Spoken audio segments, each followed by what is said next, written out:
హయగ్రీవుడు తెలిసినంత జ్ఞానం ఈ లోకంలో ఎవరికి తెలియలేదు, ఎందుకంటే జ్ఞాన భాండాగారంగా మారిపోయాడు. ఇప్పుడు ఈ హయగ్రీవుడు ఆ హయగ్రీవుడు అన్న రాక్షసుని సంహరించి వేదములను పునరుద్ధరించాడు అని మనకు దేవి భాగవతంలో చెప్పబడి ఉన్నది.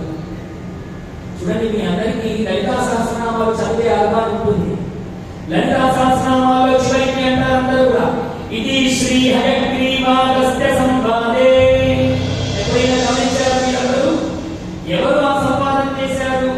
హయగ్రీవుడు, అగస్త్యుడు. అగస్త్య మహర్షి, హయగ్రీవుడు, వీళ్ళిద్దరూ సంవాదం చేస్తే ఈ లలితా సహస్రనామాలు పుట్టాయి.